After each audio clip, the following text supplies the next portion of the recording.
Muraho mwese nkuko mwabibonye muri video iheruka nubwo yanditse ivuga mu rurimi rw'igifaransa gusa. Uyu mwanya rero tugiye gufata iriya video tuyisobanure mu kinyarwanda, ariko nkuko nari nasoje mbivuga buriya kugira ngo ubashe gukora ibi bizame byose biba mu ndimi z'igifaransa, niba utabasha kumva iriya video uracyafite urugendo rwose kugira ngo ubashe kuzajya gupasa bino bizame bituma ubona visa, cyangwa se bino bizame bituma ukomeza kwiga muri bino bihugu bikoresha igifaransa. Tugiye gusobanura rero TF na TCF muri make nihuse. Reka mpere ku uko video y'ubushize yasobanuraga ntangirane nayo noneho ngende mbisoma nanabisobanura. Batangiraga bagira bati dans le cadre d'immigration au Canada ou de l'inscription dans une université francophone, mu buryo cyangwa se mu rwego rwo kwimukira muri Canada cyangwa se kwiyandikisha mu ma université muri kaminuza zikoresha ururimi rw'igifaransa, les tests de langue française comme le TCF et le TF sont souvent requis. Hari ikizame gisabwa cy'indimi z'igifaransa nk'iyo bita TCF na TF, nizo ndimi nibyo bizame bisabwa. Ces tests mesurent votre compétence en français. Nuvuga ngo nukumenya ubushobozi cyangwa se uko muhagaze mu rurimi rw'igifaransa. Mais il diffère en termes de format, d'objectif, d'utilisation. Nuvuga ngo ikinyuranyo kizamo no imiterere cyangwa se intego cyangwa se uburyo aho ugiye kubikoresha. Reka dusobanure rero le TF, test d'évaluation de français. TF bisobanura mbere na mbere mu magambo arambuye test d'évaluation de français. Evaluation, évaluer kwevaluer umuntu ubundi ni kureba uko ahagaze nyine. Hano rero bakavuga ngo ni test ituma bareba uko uhagaze mu rurimi rw'igifaransa. Est une certification délivrée par la Chambre de commerce et d'industrie de Paris, Île-de-France. Ni icyemezo uhabwa gitangwa na Chambre de commerce, chambre cyangwa se icyo bita Chambre de commerce n'inganda cy'Ubufaransa giherereye mu kirwa cya France. Le TCF, test de connaissance du français, est une certification délivrée par France Éducation Internationale. Naho TCF ni test de connaissance du français. Connaissance vient du verbe connaître. Connaissance bisobanura bituruka ku nshinga kumenya. Connaître no kumenya, aribyo bitanga iri jambo connaissance. Test de connaissance du français ni ukureba ubumenyi mu by'ukuri ufite mu gifaransa. Iki cyemezo rero kikaba gitangwa na France Éducation. Ni France Éducation mu by'ukuri cyo gitangwa n'Ubufaransa, ishami rishinzwe kwiga mu buryo buri mpuzamahanga. Nubwo iyo ugiye kwaka visa muri Canada kimwe n'ibindi bihugu bimwe na bimwe bakubaza ibi bizame cyangwa se bakubaza izi certification, icyemeza yuko watsinze bino bizame. Muri make ni ukugira ngo bamenye niba uzi igifaransa. Kugira ngo ujye muri Canada mu by'ukuri bagusaba kuba uvuga ururimi rumwe cyangwa urundi, kuko Canada ni igihugu gikoresha indimi ebyiri, igifaransa n'icyongereza. Turaza kubireba, hari igice gikoresha icyongereza hakaba n'ikindi gice gikoresha igifaransa. Reka rero turebere hamwe ngo qu'est-ce le TCF. TCF c'est ni iki? Le TCF est un test standardisé de langue française destiné à nos francophones reconnu par le ministère français de l'éducation nationale. TCF aricyo bita test de connaissance du français, ni test iba iri standardisé. Standardisé no vuga ngo hari ibipimo igenderaho. Turaza kubibona, hari ibipimo igenderaho kuba uzimo ururimi runaka de langue française, kuba uzi igifaransa. Ariko ibyo bipimo bikaba bigenewe mu by'ukuri ku bantu ntago bisaba igifaransa cy'ikirenga cyane. Ntago zino test mu by'ukuri ziba zinakomeye, ariko ntago navuga ngo ntago zikomeye, bisaba kuba uzi igifaransa ariko ku bipimo biri standard. Iyo bavuze ikintu kiri standard gikurikije amabwiriza, izi teste ziba zigendereho nyine. Iyi teste rero ikaba itangwa na Ministère de l'Éducation mu by'ukuri nationale ku rwego rw'igihugu cy'Ubufaransa. Il est utilisé à des fins académiques, professionnelles ou de migration. Gikoreshwa rero mu by'ukuri iyo bavuze des fins académiques ku bigendanye n'amasomo cyangwa se professionnel, ibigendanye n'amasomo, umwuga se ou de migration, cyangwa se mu bigendanye no kuva mu gihugu ujya mu kindi. Ahangaha nk'abashaka kujya muri Canada ngira ngo murabizi ko bakubwira bati ugomba gukora ikizame runaka.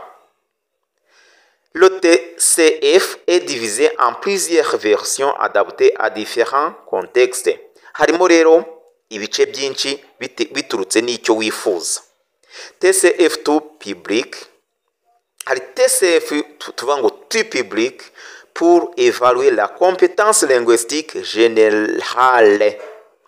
TCF2 public ni ukugira ngo barebe ubushobozi ufite mu rurimi ariko mu buryo buri rusange. Ese uyu muntu ahagaze gute mu Gifaransa mu buryo buri rusange. TCF Québec, noneho TCF Québec ni ukuvuga ngo spécifiquement conçu pour les candidats à l'immigration au Québec. Ku bantu bagiye kujya muri Québec by'umwihariko, aho mu gace ka Québec nibo bakora TCF Québec, nibo iri shami rya TCF Québec riba rireba iyi teste. TCF Canada, utilisé pour l'immigration au Canada hors Québec. Iyo tuvuze rero TCF Canada haba harimo igice cya Canada ariko Québec hatarimo, byumvikane neza hano. TCF Québec spécifiquement by'umwihariko ni aho Québec. TCF Canada ni igice cya Canada hatarimo Québec. TCF tout public ni igice muri rusange, ni ukureba ubushobozi ufite mu Gifaransa ariko mu buryo buri rusange. Hakaba rero na TCF DAP, ni ukuvuga ngo demande d'admission préalable. Aha TCF DAP ni kuri admission préalable pour l'admission dans les universités françaises. Ni ibintu bya mbere bakubaza kugira ngo bakwemerere byibuze kugira ngo wemererwe. Admission vient du verbe admettre, kwemerera, dans les universités françaises, kugira ngo wemererwe kwinjira muri université zikoresha igifaransa. Ni ibyo iyo bavuze rero DAP, demande d'admission préalable, ni ukwakirwa mu by'ukuri ariko donc ibintu bya mbere byibanze babanza kukubaza, nubwo biri mu Gifaransa ariko hari ibyibanze ubanza kubazwa. Structure du TCF, imiterere rero ya TCF, test de connaissance du français, hari compréhension orale, compréhension écrite, expression écrite, expression orale. Nk'ibindi bizame byose by'ururimi rw'igifaransa turaza kureba. Iyo bavuze compréhension orale, compréhension vient du verbe comprendre, gusobanukirwa. Ugomba kuba wumva mu buryo wumva unavuga, ukabasha no kumva ariko ukandika. Orale ni uburyo bwo gukoresha umunwa. Écrite, wandika. Noneho expression écrite nabwo ugomba kugira igice ukoresha wandika. Expression orale nari amaterime nyine abakoreshwa mu kuvuga, naho expression écrite ari amaterime akoreshwa wandika. Ibyo byombi uba ugomba kubimenya. Ibi ngibi kandi nabyo uzabisanga no mu bizamine bya DELF nivo zose, yaba A2, A1, A2, B1, B2. Kuri izo nzego zose uzasangamo ubu buryo bw'imibarize. Imyubakire mu by'ukuri isa nkaho hano ihura. Qu'est-ce que le TF? TF yo rero ni iki? Le TF est également un test standardisé de langue française créé par la Chambre de commerce et d'industrie de Paris, Île-de-France. nk'uko twabivuze haruguru nayo ifite ibipimo igenderaho, ntabwo ari ukupfa kugitegura uko ubonye, aba ari ibipimo ugenderaho kandi buri ku rwego mpuzamahanga. Ikaba itegurwayo, ntabwo itegurwa n'igihugu cy'Ubufaransa, ahubwo gitegurwa n'icyo bita Chambre de commerce d'industrie Paris cya Paris, ikirwa cy'Ubufaransa. Ikora iki rero? Il évalue les compétences en français pour des contextes variés, notamment pour ireba ubushobozi ufite mu gifaransa kubera impamvu tugiye kuvuga: kwinjira, immigration, citoyenneté, hiyongeramo noneho kuba ushaka n'ubwenegihugu, ou les études, cyangwa se ushaka gukomeza amasomo. Hari aho zino examen izi test zigenda zihura, nubwo abazitanga mu by'ukuri ari ibigo bitandukanye. Le test existe aussi en plusieurs versions. Harimo rero ibyiciro: TF Canada ni pour l'immigration au Canada hors Québec, urumva ko birajya guhura no hejuru. TF Canada ni ukuvuga ngo ku muntu ushaka kujya muri Canada hatarimo Quebec, mu gice cya Canada ariko atari Quebec. TF Québec pour l'immigration au Québec, murumva bijya gusa, nuko ababitanga banyurana. TF Québec ni ku bantu barimo kujya muri Quebec. TF naturalisation pour obtenir la nationalité française. TF naturalisation ni ukugira ngo ubone ubwenegihugu bw'Ubufaransa. TF carte de résident, c'est pour la demande de la carte de résident en français, kugira ngo ubone ikarita yo kuba mu Bufaransa. Burya ntago bino bihugu upfa kubamo nta karita ufite gusa, ugomba kuba ufite iriya karita yo kuba uhari. Structure du TF: compréhension écrite, compréhension orale, expression écrite, expression orale. Bya bizame imiterere, imyubakire ni bwa buryo twavugaga ni bumwe: expression écrite, expression orale. Ibi ngibi tumaze kubisobanura hejuru.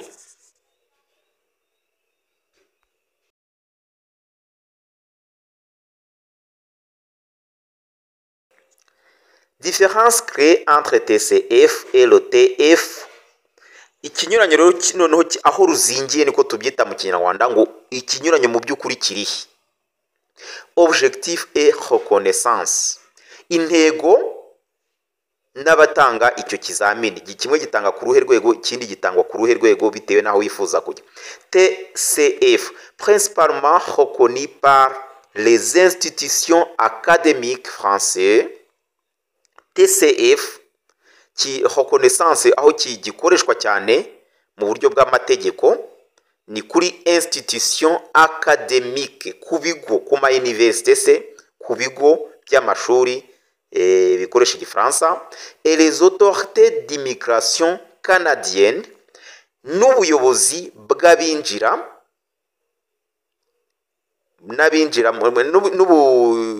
n'inzego ziyobora abinjira muri Canada, et québécoise, no muri Canada by'umwihariko mu gace ka Québec. Il est souvent demandé pour les admissions universitaires en France. Ikunda kubazwa kandi ku bantu bashaka kwinjira mu ma université kugira ngo bemererwe kwiga mu Faransa, et pour l'immigration au Canada et au Québec, cyangwa se abashaka kujya muri Canada cyangwa se muri Quebec. Iyo TCF barayibaza. TF, requis pour l'immigration au Canada et au Québec. TF isabwa n'abinjira muri Canada no muri Québec, ainsi que pour des procédures de naturalisation et de résidence en français, cyangwa se bifuza ubwenegihugu no gutura mu Bufaransa. Il est aussi accepté par certaines institutions académiques. Yemerwa kandi n'ibigo bigendanye byigisha bikora mu bigendanye n'uburezi. Bavuze ikintu kiri académique ni ikiri muri domaine y'uburezi. Flexibilité et adaptation, kimwe cyoroshye gute ku kindi ugereranyije rero. TCF offre des versions spécifiques pour différents besoins. TCF nuvuga ngo igira umwihariko ku bintu bikenewe binyuranye bikurikira: general mu buryo buri rusange, immigration ku binjira cyangwa se mu buryo buri académique cyangwa mu buryo bw'amashuri. C'est un test modulaire où chaque module peut être pris séparément. Ni test ishobora gukorwa mu byiciro, aho bitewe n'ikigamijwe bashobora kubikubaza mu bice binyuranye. Bashobora kutabikubareza rimwe bakabukubaza kimwe kimwe bitewe n'igikenewe. TF, plus flexible en termes de section et offre des tests adaptés à des besoins spécifiques comme TF yo iroroshye ugereranyije na TCF, kandi ikagira il offre des tests adaptés à des besoins spécifiques, ikaba ifite amateste ukurikije ibikenewe, harimo immigration, naturalisation. Immigration ni ukuvuga ngo abinjira mu gihugu, naturalisation abashaka ubwene gihugu n'ibindi. Les candidats peuvent choisir les modules en fonction de leurs besoins. Wowe rero ugiye gukora ahangaha niho ugomba guhitamo ibyo ukeneye, icyo module uri bukore cyangwa se igice uri bukore bitewe n'icyo ukeneye. Wowe niwe uzi icyo ukeneye, nge ntacyo nzi. Exemple, reka dusobanure ngo format et durée. Katurebe format, imiterere na n'igihe. TCF, moins de questions dans certaines sections et globalement plus court que le TF. TCF, test de connaissance du français, igira ibibazo bikeya hamwe na hamwe, kandi mu buryo buri rusange iba iri ngufiya ugereranyije na TF. TF, plus de questions particulièrement dans la compréhension orale, igira ibibazo byinshi by'umwihariko mu bijyanye no kuba mu kuvuga no kumva, et écrite no kwandika, ce qui le rend plus long, ari byo bituma iba ndende ugereranyije na TCF. Pour l'immigration au Canada et au Québec, les deux tests sont acceptés par les autorités. Ku bantu rero bajya muri Canada no muri Quebec, aya mateste yombi yemberwa n'ubuyobozi bwaho bukora muri immigration nyine. Cependant, il est crucial de vérifier les exigences spécifiques du programme fédéral, tandis que le TF Québec est nécessaire pour l'immigration au Québec. Pour l'immigration au Québec, mu kuvuga ngo ahangaha ugomba kureba institution igiye kukwakira, exigence irimo kugusaba, akaba arizo witaho, akaba arizo uhatiriza mu kuzuza. Pour les études, si vous envisagez de poursuivre des études en France, niba mugiye mu bigendanye no kwiga, le TCF DAP est souvent requis par les universités françaises. Ugomba kwibanda kuri test de communication du français, demande d'admission préalable. Ibi ngibi ugomba kuba zirihutirwa, urumva ni muri institution igendanye n'uburezi ibizi gusaba mu gendanye na université. Certaines institutions peuvent accepter le TCF, mais il est toujours préférable de vérifier les exigences spécifiques de l'établissement. Nuvuga ngo nubwo hari ibigo, certaines institutions peuvent accepter le TCF, non le TF. Hari ibigo bishobora kwemera TF, mais ugomba kwibanda kuri exigence spécifique, nuvuga ngo kubisabwa by'umwihariko bitewe naho ugiye. Buri aho ugiye bazakubwira bati twuzuriza ibi, niyo mpamvu uzamenya ikizamine uri bukore. Pour la naturalisation et la résidence, ku bijyanye n'ubwene gihugu no gutura, le TF est souvent requis. Uvuga ngo TF niyo ikunda gusabwa pour les procédures de naturalisation en France, et pour la demande de carte de résident, le TF n'est généralement pas utilisé dans son contexte. Ntabwo TF ikunda gukoreshwa. Choisir le test qui vous convient. Uburyo rero wahitamo test ikwiriye nyayo. Le choix entre le TCF et le TF dépendra de vos objectifs spécifiques. Nk'uko nabivuze, guhitamo ikizame test uri bukore bizaturuka ku ntego ufite, ku ntego y'ikigamijwe, tutibagiwe ko ureba icyo etablissement cyangwa se ikigo bigusaba by'umwihariko. Ni ukuvuga ngo ureba intego, ndifuza kugera kuki. Pour l'immigration au Canada, ku bigendanye no kwimukira muri Canada, le TCF Canada et le TF Canada sont tous deux acceptés. Iyi TCF Canada na TF Canada zombi ziremerwa ku muntu ushaka kwimukira muri Canada gusa.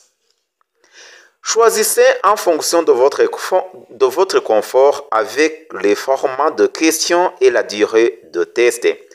Mushobora guhitamo mugendeye aho ufite imbaraga zawe, cyangwa se ugendeye kuri forma y'ibibazo, igihe bimara, umwanya ufite, ibintu nk'ibyo.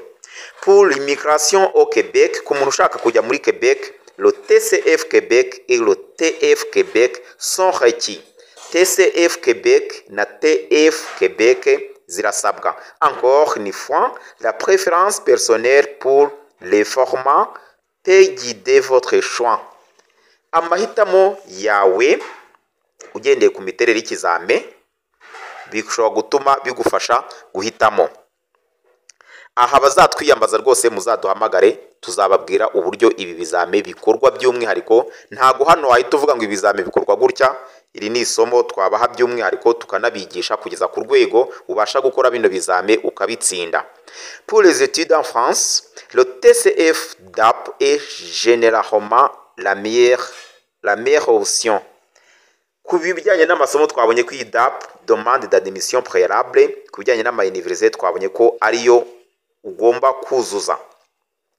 Pour la naturalisation ou la résidence en France, le TF est la voie à suivre.